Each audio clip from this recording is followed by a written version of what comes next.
다음 주제로 넘어가도록 하겠습니다. 민주당이 첨단 전략 사업 산업 지원을 위해서 50조 원 규모의 이른바 국민펀드를 조성하겠다고 하자 국민의힘이 반박하고 나섰습니다. 모처럼 정책 공방이 좀 벌어지고 있는 것 같은데 우선 이재명 대표 얘기부터 들어보도록 하겠습니다. AI 기술 관련 투자 또 거기서 국가의 역할 이번에 논쟁된 것들을 공개적으로 한번 얘기를 할 기회를 가지면 좋겠어요. 그럼 괜히 뒤에서 자꾸 흉보거나 뭐 이러지 말고 50조 원 규모의 국민펀드 구성안은 뭐 그간에 뭐 모태펀드라든지 이런 뭐 여러 가지 제안들이 있었지만 그 규모를 크게 뛰어넘는 것이라고 생각합니다. 네, 이준호 대변인. 일단은 이재명 대표의 한국판 엔비디아 구상입니다. 인공지능 칩, AI 칩 같은 거대 기업을 좀 만들겠다 이런 얘기인데 여기에 대해서도 또 여러 우려들이 좀 나오긴 합니다. 네, 그렇습니다. 일단 이재명 대표가 좀 급하긴 급한 것 같다. 이런 생각을 좀 하고요. 지금 이재명 대표가 저는 조기 대선이 일어나지 않을 거라 보지만 조기 대선이 일어난다 그러면 본인이 그동안 성과를 보여야 될 거 아닙니까? 네. 근데 그동안 보여준 성과라는 게 정부 발목 잡기, 본인 사법 리스크 방탄 이 두 가지밖에 없단 말이에요. 그러다 보니까 본인이 뭔가 지도자로서의 면모를 보이기 위해서 경제에 대해서 좀 이슈를 좀 꺼낸 거 아닌가 싶은 생각이 들고 저는 사례를 굉장히 잘못 들었다고 생각합니다. 왜냐하면 엔비디아가요. 이거 시가총액이 얼마인지 아세요? 굉장하죠. 4,990조입니다. 억도 아니고 조. 네, 조인데요. 우리나라 1년 예산이 650조예요. 네. 그렇다면 우리나라 1년 예산의 8년치를 우리나라가 8년 동안 전체 국가를 운영할 때 들어가는 예산을 이 한 회사가 가지고 있다는 얘기거든요. 그런데 이재명 대표는 이 마치 MBI가 본인이 말만 하면 뚝딱 만들어진 것을 얘기한 건 굉장히 잘못됐다.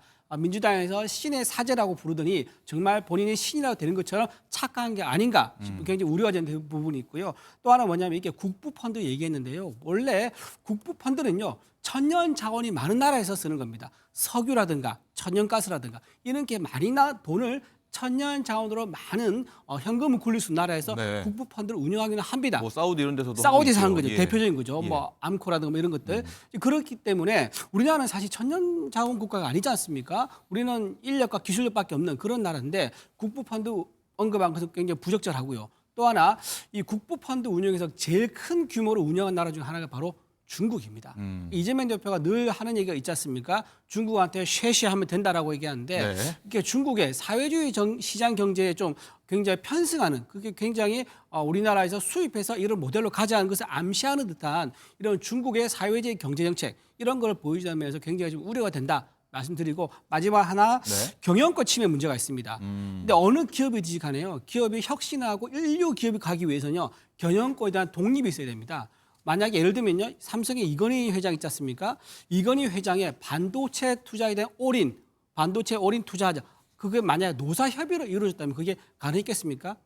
그 경영자가 가지고 있는 통찰력과 리더십 이걸로 결정이 되는 거거든요. 그렇기 때문에 이런 식으로 경영권에 이제 공기업이라든가 정부가 개입하는 이런 부분은 기업의 혁신과 자율성을 떨어뜨리는 문제가 있다라는 말씀드립니다. 네, 어쨌든 이 말씀하신 것처럼 국민의힘에서는 이 실현 가능성이 낮다. 이거 혹시 실패하면 누가 책임질 거냐 이렇게 반발을 하고 있는데 관련해서 어제 한동훈 전 대표가 발언을 한 부분이 있습니다. 어떤 얘기인지 한번 들어보시죠. 엔비디아 30% 이런 웃기는 소리고요. 그거는 저는 그 얘기 듣고 웃겼던 게 아니 이거는 화천대유 만들자는 얘기 아닌가요? 엔비디아 그분은 화천대유를 만들자는 거지 엔비디아를 만들자는 얘기가 아닌 것 같아요. 그런 식으로 정치가 단순 무식한 논리로 AI 혁명을 향해서 접근하면 안 된다고 생각합니다. 네, 이승훈 부위원장님. 일단은 뭐 갑자기 화천대유가 나와서 언뜻 보면 이해되는가 하면 또 반대로 보면 이게 맞는 비율일까 싶기도 한데 어쨌든 이게 이런 이재명 대표의 어떤 실험이랄까요? 성공한다면 국민들 입장에서는 굉장한 또 부를 좀 축적할 수 있는 기회가 될 것 같기도 하고요. 어떻습니까? 저는 한동훈 대표가 좀 웃긴 게 왜 저렇게 비웃는지 모르겠어요. 아니 검사로서 과거 지향적인 사람인 줄은 알겠어요. 그렇지만 대한민국의 미래를 책임지겠다고 대통령에 나오려고 한다면 미래의 지향성을 가지고 정책을 내야 되는데 상대를 비웃기만 하지 자신의 정책은 없어요. 자신의 책에서 검사 경력을 뺐다는데 여전히 과거 지향적으로 남을 비판만 하는지 자신이 미래지향적인 정책을 내놓지 못하는 점에서 한동훈 대표 지금 한계가 보인다 이런 말씀드리고요. 아니 좀 대통령 후보가 될 분이 대통령이 될 수도 있는 사람이 꿈을 좀 꾸면 안 됩니까? 국민과 함께 미래 먹거리를 창출해 보겠다라고 정책을 제시하는데 왜 비판하는지 모르겠어요. 이거 남다토 정책을 제시해야 되는 거 아닌가요?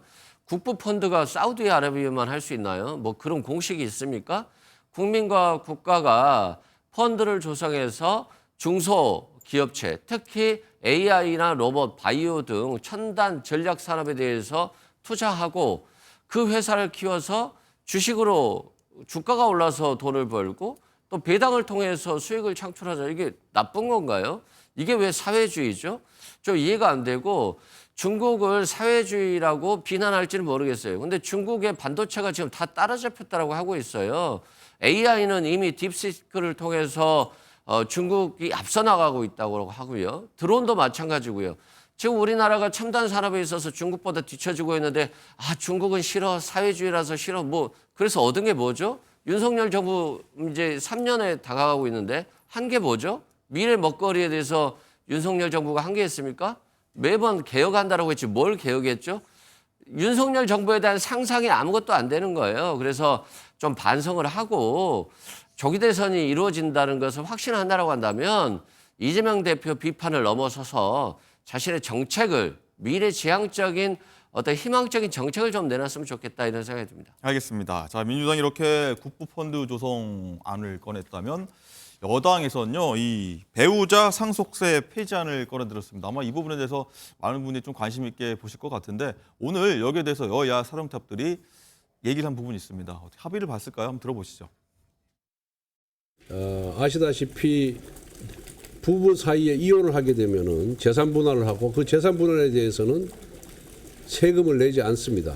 그런데 사별해서 상속을 받을 경우에는 부부 간에도 상속세를 내게 되어 있습니다. 얼마나 불합리합니까? 그래서 우리 당은 앞으로 당론으로 부부 간의 상속세는 폐지하는 것을 추진하기로 했습니다.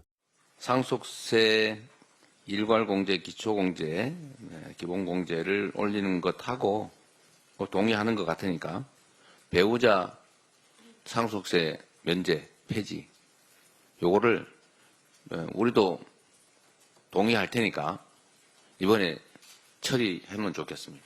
그리고 또 여기다가 무슨 이상한 초부자 상속세 감세 같은 조건 붙이지 말고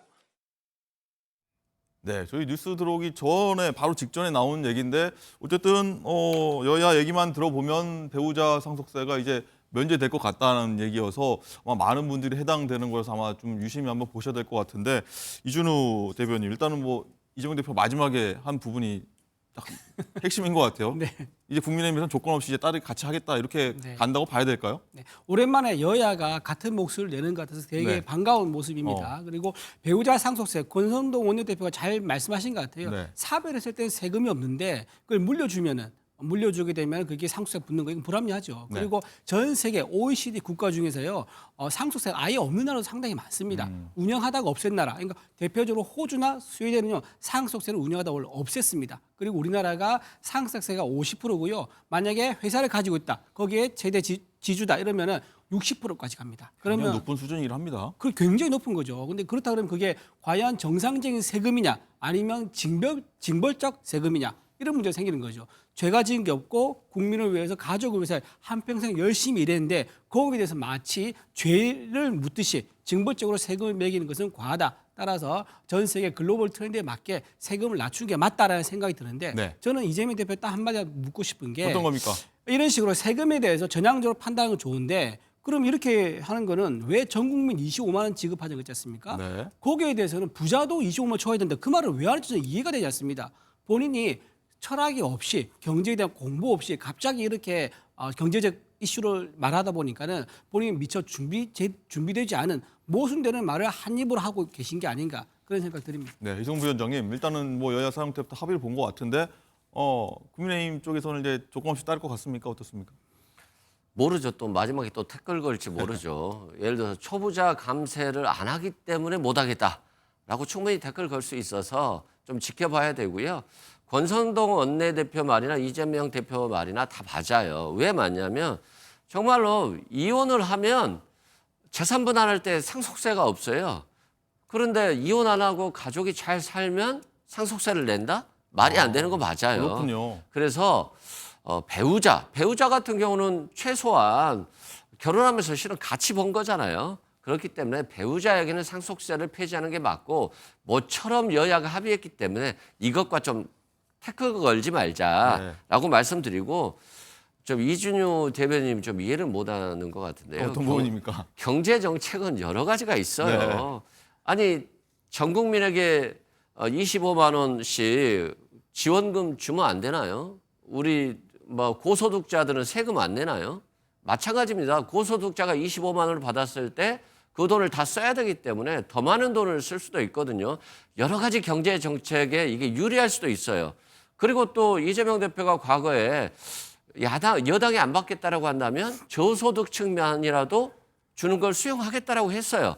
두 가지 정책을 다 수용했기 때문에 이재명 대표가 경제 정책을 이해하지 못했다. 이건 그냥 비난을 위한 비난이지 않나 싶습니다. 제가 네. 조금 말씀드려도 될까요? 네. 예.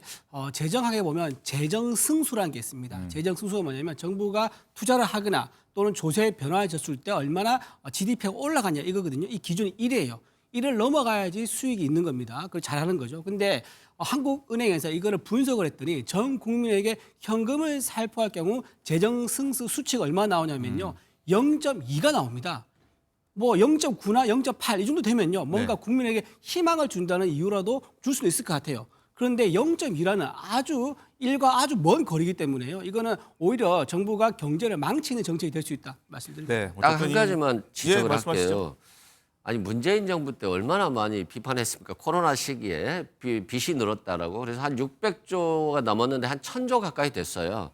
근데 윤석열 정부 들어서 그렇게 재정 건전성만 강조했거든요. 근데 지금 1200조가 넘었어요. 그러면 문재인 정부하고 채무 증가 속도가 거의 비슷해요. 도대체 그 돈을 어디다 쓴 겁니까? 그래서 재정 건전성을 얘기하는 것이 아니라 얼마나 국민들이 돈을 많이 벌고 그걸 세금을 많이 내게 하는 것. 그게 재정 건전성이에요. 그래서 윤석열 정부는 변명할 근거가 없다라고 말씀드립니다. 알겠습니다. 어쨌든 뭐 중도층 잡기 위한 여야의 감세 경쟁인데 또 어떤 효과가 나올지 한번 짚어보도록 하겠고요, 나중에. 자, 그리고 대권 잠룡들의 움직임이 더 활발해질 수 있다. 이런 얘기도 한번 더 짚어보도록 할 텐데 한동훈 전 대표 조금 전에 얘기했습니다만 어제 시국포럼 강연자로 참석해서 청년들과 만남을 가졌는데 흥미로운 얘기를 했습니다. 한번 들어보시죠. 우리 당이 그리고 우리 보수가 어렵사리 배출한 대통령이 한 계엄을 여당의 대표가 가장 앞장서서 막은 것 괴로웠습니다. 그리고 그 계엄을 제가 막으려 나서는 순간 속된 말로 나는 엿됐다 이런 생각이 들었어요. 아니 결과가 좋을 리가 없지 않습니까? 네, 이준우 대변인 일단은 뭐 한동훈 전 대표 나오면서 많은 관심을 받고 있는 것 같은데 뭐 계엄을 여당 대표가 나서서 막는 게 괴로웠다 하면서 나는 엑스이 됐다 이런 생각이 들었다고 하는데 뭐 청년들 눈높이에 맞게 뭐 쉬운 언어로 좀 구사했다 이렇게 봐야 됩니까? 저는 괴로웠다라고 말을 한 부분에 대해서 괴로워하기 전에 반성을 먼저 좀 하시는 게 좋겠다. 내가 그때 그 선택에 대해서 반성한다라고 했으면 좀 더 좋았을 것 같아요. 지금 한동훈 대표가 2030 세대 만나는 이유가 있습니다. 2030 세대들한테 한동훈 전 대표의 지지율이 굉장히 낮습니다.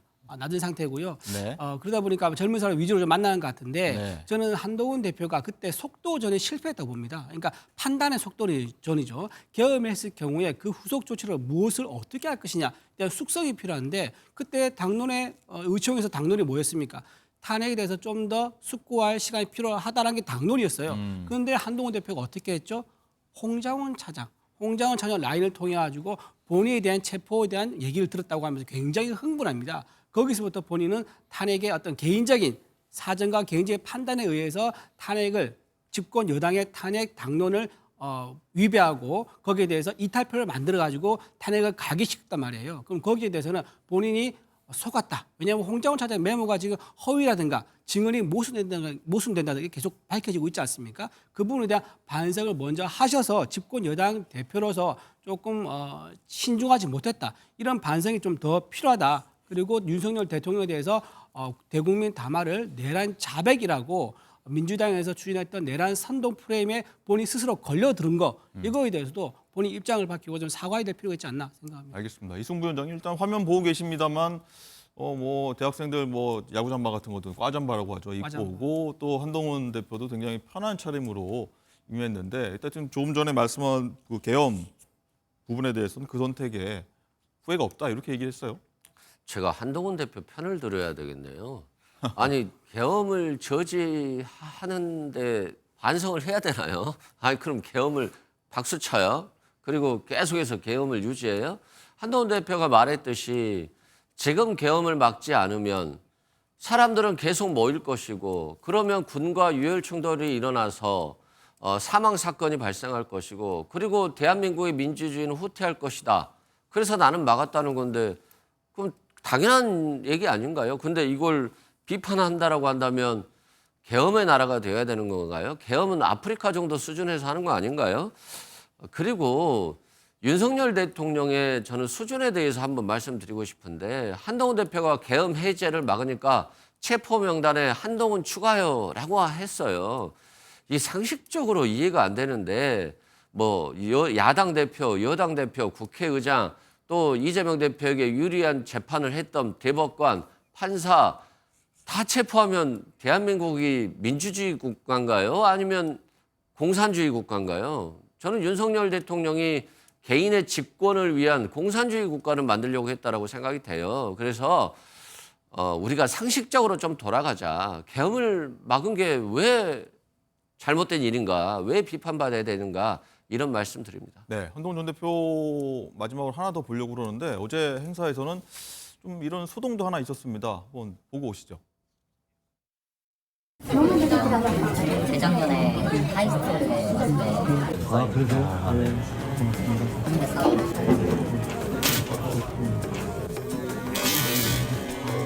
아, 괜찮아요. 괜찮아요.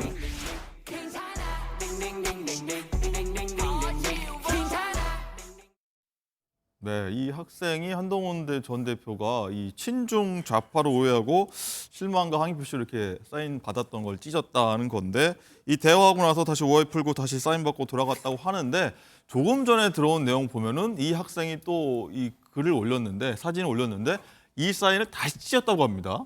이재명 대표님 이건 어떻게 봐야 됩니까? 아, 참 한동훈 대표 본인인지 아니면 주변에서 그렇게 하는지 모르겠는데 네. 금방 들통날 거짓말을 저렇게 뻔뻔하면 되겠느냐라는 말씀 드리고요. 오해를 풀었다고 그랬지 않습니까? 근데 그게 아니더라고요. 확인해 보니까는 네. 방금 영상에도 나왔는데 그 이제 한동훈 대표 앉아 있는 자리 있지 않습니까? 테이블. 네. 거기에 저 학생이 없었어요. 그러니까 앉아서 대화를 해야지 오해를 풀 거 아닙니까?